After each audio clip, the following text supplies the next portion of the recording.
for a thought experiment, let's just say we go to a museum and we look at a painting. The painting is on the wall. You can look at this painting, you can turn around and look, you can look away from it if you don't like it. You can stand there and look at it for 5 years if you want, or you can look at it for 1 second. The painting you can point to, it's there. It's made out of color and light and, whatever solid material it is. But if you were looking at it from, it sounds weird, but if you were going to try to listen to this painting, you would say it doesn't make any noise, like it's invisible. So say you're doing the same thing with your song, your music. You're listening on your headphones, you're walking around your house, and you put on your Bluetooth speaker and you're listening to your favorite song. Where is this song? Can you point to it? It seems to be both in your ears, but it's also in your device. Or if you're listening to it from like a server, it's also in that server. It's also in the wires of your, where is it? It seems to be everywhere at once and nowhere at the same time.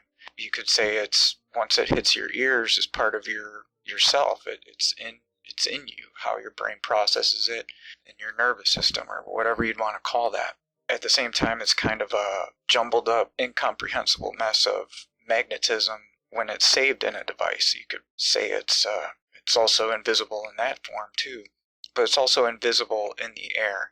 So whereas the painting was light and canvas on the wall, your song, in the same way as the painting is light and canvas on the wall, but it's invisible to the ears or silent to the ears, your song is made out of time, makes use of time, a specific beginning and end. But at the same time, if we're going to look at it as paint, notes and the chords are the paint for sound. The air is our canvas, like a painting does. And you can shade and darken and light with different types of, like, minor chords would maybe be more like dark pencil line or shading of the paint, whereas brighter colors might be more major chords, things like that. Speeding up, slowing down, softness, volume softness, or volume loudness, like fortes and pianissimos can be the different types of shading and coloring in paint.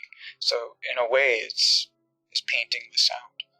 Another strange thing that comes up is some of the numbers in music seem to be more than just a coincidence. Like, whereas you have a 7-note scale, which is a common misconception, is that there's 7 notes in music. There's really 12, but there's 12 notes in music. Of course, there's higher and lower versions of those notes, which are called octaves. But even the word octave it suggests that the note starts over at 8, a new beginning to the system or scale, which in a way isn't a coincidence, because it seems to be that's the number of starting over, or an infinite cycle starting.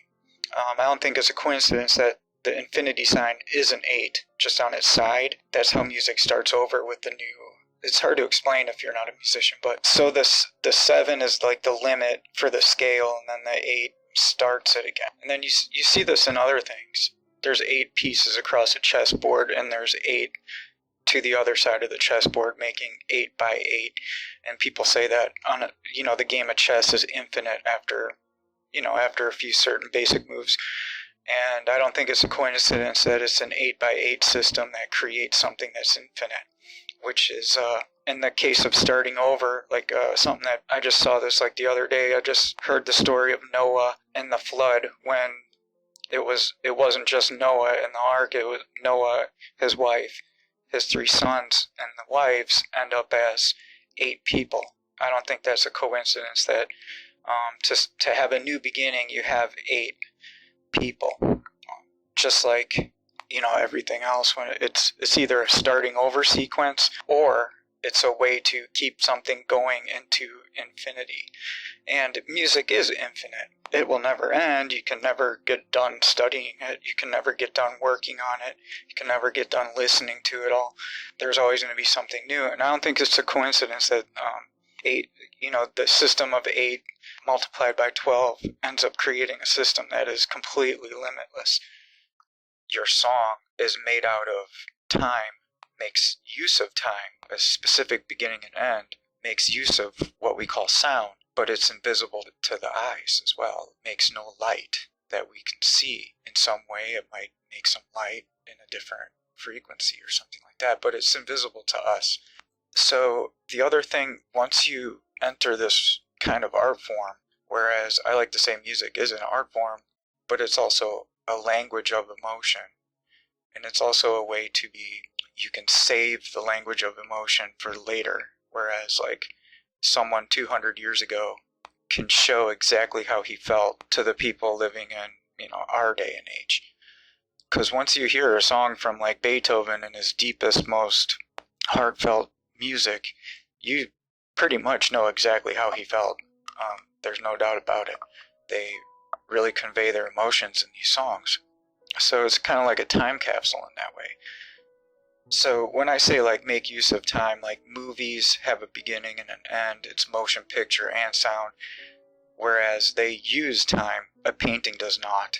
A painting it's there and it doesn't have a particular beginning and end. As far as the art form is concerned, of course you can say, like Picasso's painting started at such and such a time, but as far as the art form is concerned, it doesn't use time. Like music uses time. It's actually made out of time mixed with the air. You can say it's your favorite song takes the air around you and uses it as this canvas for a specific time period, and then it's over.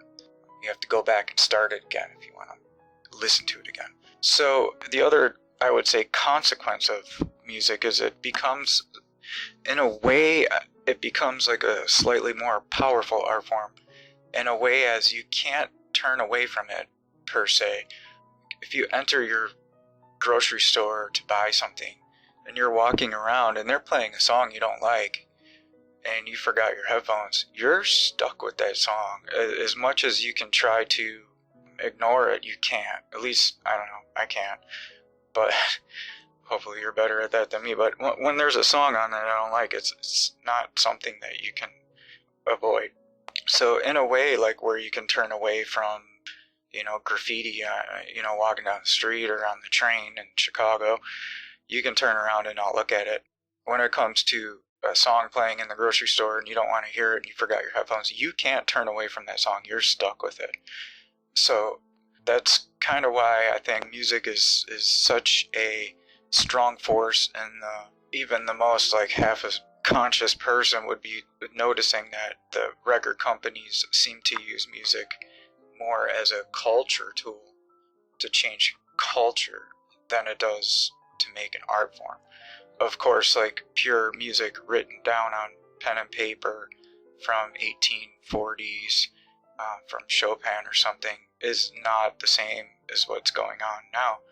And I believe the reason for that is that music is difficult to turn away from, and it's difficult to ignore, and it can be forced onto you in a way that like a painting can't be.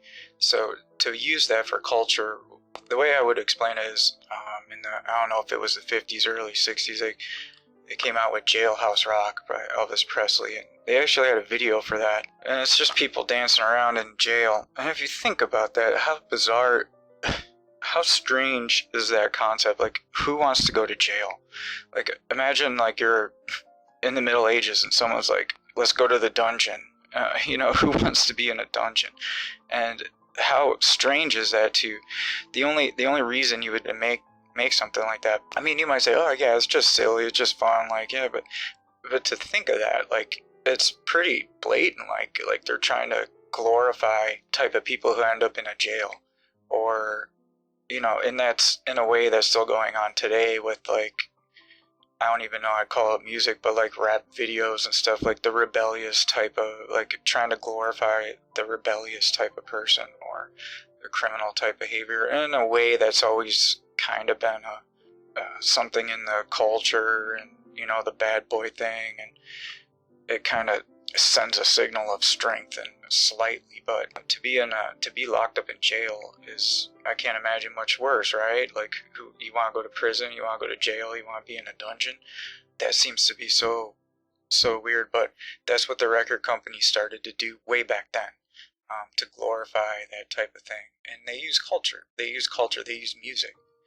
They use music to change the culture.